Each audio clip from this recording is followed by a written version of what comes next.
It started on a night when the city forgot how to be kind. Rain lashed Lexington Avenue like it had something to prove, ruthless, cold, and unforgiving. Streetlights flickered against cracked sidewalks, casting long shadows across the decaying edges of downtown Baltimore. The hour was late, the kind of late where no one decent should still be working, and yet Serena Carter, skin damp with sweat, soul held together by nothing but grit, was still wiping down the counter of the Lexington diner, a single mother, a woman who'd spent years grinding through double shifts for tips that barely kept the lights on. But tonight, something was about to change. Not through luck, not through mercy, through a single, ordinary act that would ripple across lives, like a quiet revolution. Outside, just past the flickering neon sign, a figure sat hunched in a battered wheelchair. His coat was soaked, clinging to frail limbs. His fingers clutched a torn blanket that offered no real warmth. Serena's tired eyes narrowed. She didn't know his name yet. Didn't know he'd change her life. She just knew he was a child. Alone. Cold, and left behind in the kind of rain that made people look away. She didn't. Serena pushed the door open, shivering as wind and water bit into her skin. She crouched next to him, her voice gentle. "Hey, sweetie, what are you doing out? Here all by yourself?" He flinched, then looked up. Eyes blue as glass, scared but searching. "I'm waiting for my dad," he whispered, barely heard over the storm. Serena looked up and down the empty street. No one was coming. No footsteps, no headlights. Just the blinking cash for gold sign across the road and the distant hush of tires hissing through puddles. "Well," she said, offering the warmest smile she could, "you can't stay out here. Come inside. I've got something special for you." He hesitated, then slowly, trustingly, nodded. She wheeled him into the warmth of the diner, the scent of burnt coffee and buttered toast greeting them like an old friend. She wrapped a towel around his shoulders, crouched again to meet his eyes. "I'm Serena. What's your name, sweetheart?" He sniffled. "Daniel." She smiled. "That's a strong name." She didn't wait for him to ask. She just moved, sliced sourdough with practiced ease, grilled the cheese until it was golden and crisp, poured a bowl of tomato soup that steamed like comfort itself. She set it in front of him with a napkin tucked gently in his lap. "This one's on me," she said. Daniel took one bite, eyes widening like he'd never tasted real warmth before. "This is the best thing I've ever had," he murmured. Serena chuckled softly, but her chest ached. Kids like him weren't supposed to know how to carry the weight of the world. But here he was, already worn thin by something he couldn't name. What she didn't know, what she couldn't possibly guess, was that across the street, inside a sleek black Bentley, a billionaire had been watching every move. That billionaire was his father. And what Serena had just done, without thinking, without asking, without needing recognition, was about to change the entire trajectory of her life. Because Raymond Holt didn't believe in kindness. He believed in debts. And now, Serena Carter had just put him in hers. The rain had stopped by the time Serena made it home, but the cold hadn't. It clung to her soaked sneakers and crawled up the frayed cuffs of her jeans as she climbed the stairs to her one-bedroom apartment on West Fayette Street. The radiator barely worked. The ceiling creaked with every footstep from above, and the walls were thin enough to hear the neighbor's TV blaring game shows through the drywall. But what unsettled her wasn't the cold or the neighborhood. It was the boy's eyes, the hesitation in his voice, and the woman, the so-called aunt, who had taken him. Serena had seen 100 nights like this one, but something about it wouldn't let go of her. That look Daniel gave her before leaving, the way he clung to the cookie like it was a lifeline. Something was wrong. Deep down, she knew it. She had just turned off the kitchen light when the knock came. Sharp. Intentional. She froze. No one came by at this hour. Not without a reason. Serena peered through the peephole, and her stomach twisted. A man stood there, tall, broad-shouldered, dressed in a coat that probably cost more than 3 months of her rent. His face was chiseled, unreadable. The kind of Man who didn't knock unless he expected answers. Power radiated off him, cold, polished, and calculating. "Who is it?" she called. A pause. Then a voice, calm, deep, and unnervingly steady. "Raymond Holt." The name meant nothing to her. "What do you want?" Another pause. "To talk." Every instinct screamed no, but curiosity had a way of cracking even the toughest armor. Slowly, cautiously, she unlatched the door and opened it just wide, enough to see him clearly. Rain still clung to his coat, but his shoes were spotless. That said everything. "I don't know you," she said. "No," he replied, "but you know my son." Her breath caught. "Daniel," she said slowly. He nodded. "I was across the street last night. I saw everything." She crossed her arms. "So you were watching?" "I was..." She exhaled sharply. "You here to complain I gave your kid a grilled cheese?" He stepped forward slightly. "I don't believe in charity, but I do believe in paying my debts." He pulled an envelope from inside his coat and laid it on her tiny kitchen table without asking to enter. Serena stared at it. "Heavy paper, expensive, real. What is that?" she asked. "A job offer." Her laugh was dry and disbelieving. "You think I want to work for some rich white man who thinks a paycheck makes us even?" He didn't blink. "I don't think you want charity, Serena. That's why I'm not offering it." Her name in his mouth made something twist inside her. "You don't even know me. I know enough. You fed my son. You treated him like a person. That's rare." Her jaw clenched. She looked at the envelope again. 6 figures, benefits, a way out, a way up. And what exactly would I be doing? Making coffee? His lips barely twitched. "You'll be working directly with me. Negotiations, public relations, you're good with people. I need someone who knows how to read a room. You've got Ivy Leaguers for that. Exactly why I don't trust them." The silence between them was heavy. Her pride roared. But her bank account screamed louder. Finally she whispered, "I'll think about it." He nodded once, curt and unreadable. "Good." Then he left. And Serena stood there long after the door shut, envelope in hand, heart pounding like she'd just stepped into another universe. Because she wasn't just thinking about it. She already knew the answer. She was going to say yes. Serena's first day at Holt Dynamics felt like walking into a different planet. The lobby gleamed with polished marble floors and ceilings so high they echoed footsteps like a church. The air smelled like money, fresh ink, new leather, power, perfume. In her department store blazer and thrifted heels, Serena moved through it like a blade, straight-backed, eyes forward, daring anyone to blink first. She had learned a long time ago that when you're the outsider, you walk like you own the place. Because if you don't, someone else will own you. Raymond's office sat like a throne room on the top floor, floor-to-ceiling windows framing the city like a trophy. He didn't look up when she entered, just pointed at the chair. "You're late," Serena raised an eyebrow. "By 2 minutes." Now he looked at her. "That's 2 minutes I don't get back." She bit back the urge to roll her eyes. Game on.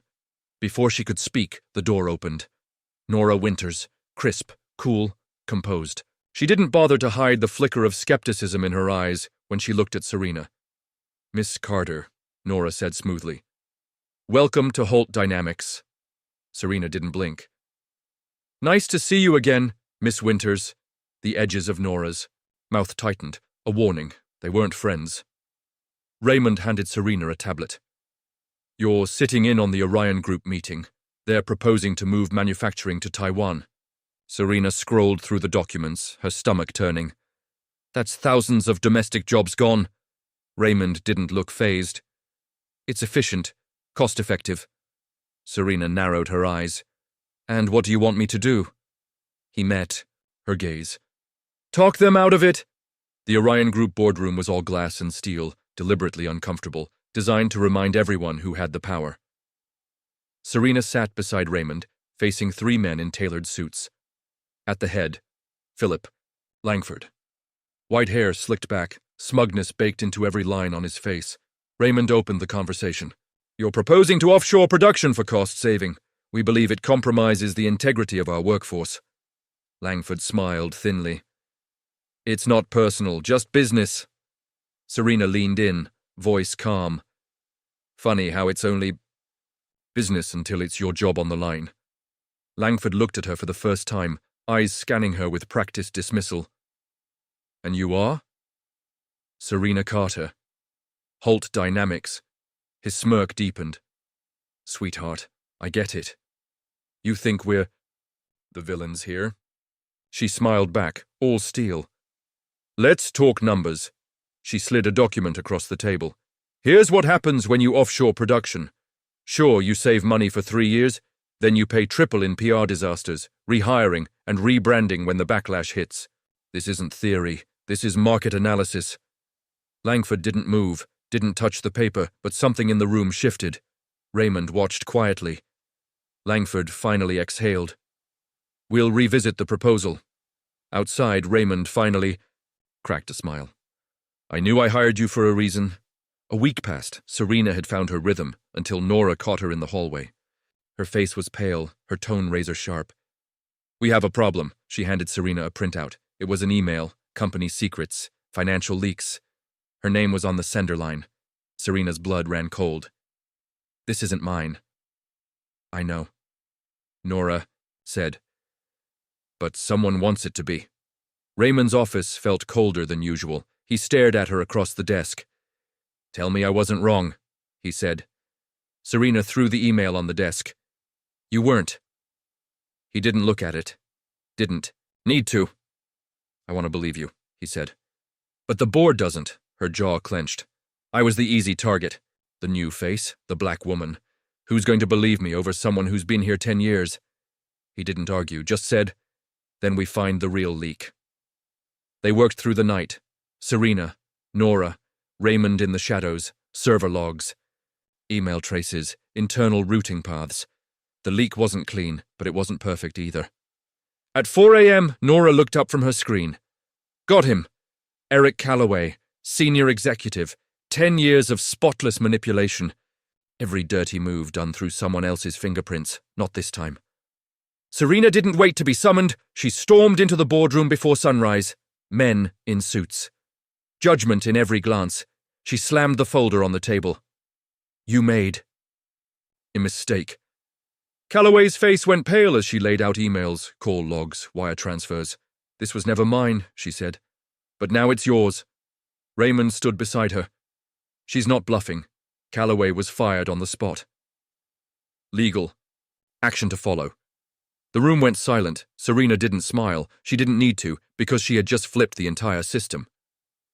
2 weeks later, Daniel graduated from middle school. His wheelchair parked at the edge of the ceremony stage with a grin so wide it could split the clouds. Serena stood beside him, her hands lightly resting on his shoulders, her smile proud but measured. She hadn't just helped him survive a cold night in the rain. She'd helped him believe again. Believe in people, in his own worth, in his voice. As Daniel wheeled forward to accept his diploma, Serena clapped the loudest, even louder than Raymond, who stood further back in the crowd, hands clasped, a small smile tugging at his normally impassive face. For all his money, all his power, Raymond Holt knew he hadn't been the one to raise Daniel's spirit back from the shadows. Serena had done that, with soup, grilled cheese, and something more dangerous, attention that saw him. Later that night, as the three of them stood outside the auditorium under soft June stars, Raymond turned to Serena. You did good, Carter. She smirked. Damn right I did. Daniel laughed. Are you guys gonna hug or something? Raymond groaned. Absolutely not. God, no, Serena added. But the smile lingered. Years passed. Serena didn't just rise. She redefined what rising meant. By the end of her second year, she was vice president of corporate strategy at Holt Dynamics. She'd earned it. Every nail-biting boardroom brawl, every sleepless night reviewing policy reform. Every time someone mistook her for a glorified assistant, she swallowed it, then weaponized it. She wasn't there to make friends. She was there to make change. She overhauled the company's hiring practices, opening the door for women, people of color, and those without Ivy League resumes. She launched internal whistleblower protections, streamlined ethical review boards, and even forced a sit-down between Holt Dynamics and a workers' union, something unthinkable before her tenure. And then she built something bigger. The Carter Holt Foundation.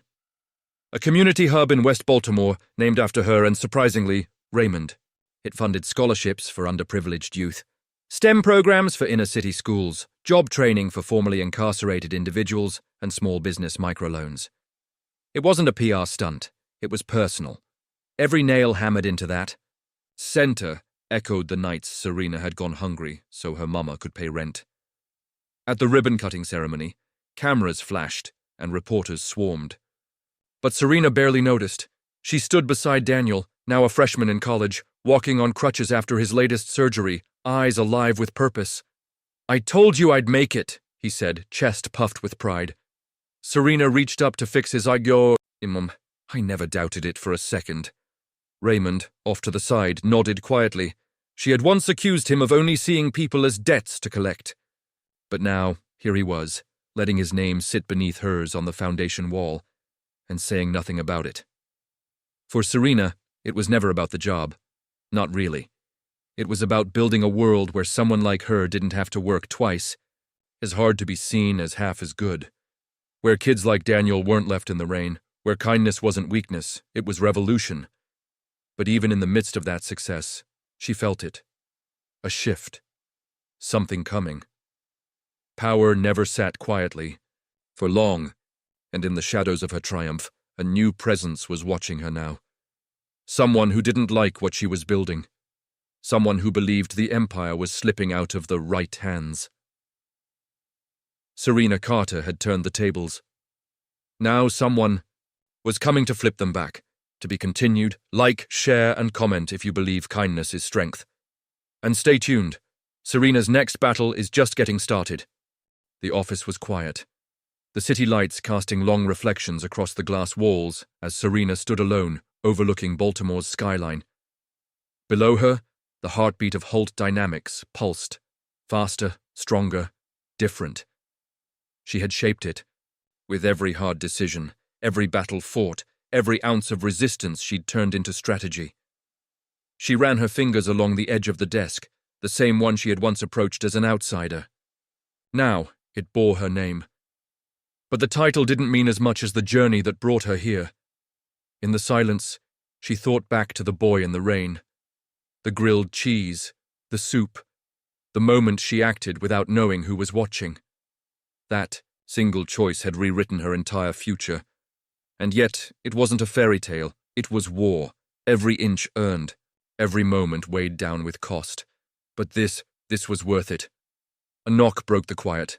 Daniel stepped in, now taller, broader, still moving slowly but with determination. "They told me I could find you up here." Serena smiled and walked over, embracing him without hesitation. "You clean up nice," she said, straightening his collar. He grinned. "You've said that since prom." "I meant it then, too." He looked around the office, eyes wide. "Hard to believe you started in a diner." Serena's smile softened.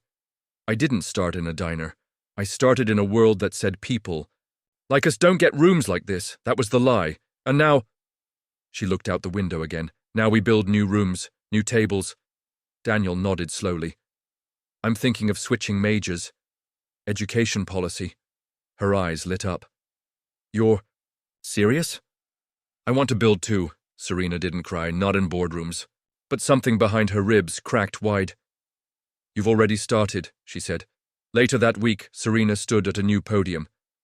This time not for a foundation, but for something bigger. A school. The Carter Academy for Opportunity, built in the heart of the neighborhood where she once lived. It would offer not just education, but community, healing, and hope. For kids like Daniel. For kids like she had been. Raymond was there in the back row as always.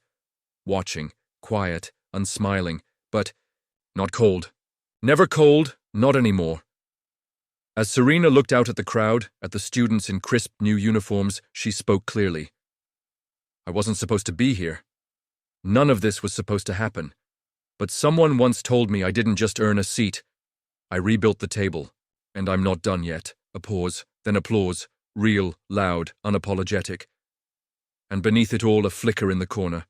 A new face, suited, watching, not Raymond, not Nora, someone else, Eyes cold, smile thin. They weren't clapping. Change after. Always creates enemies. Would you have taken the envelope like Serena did? Hit like if you believe kindness is a power move? And subscribe, because Serena's next fight is just beginning.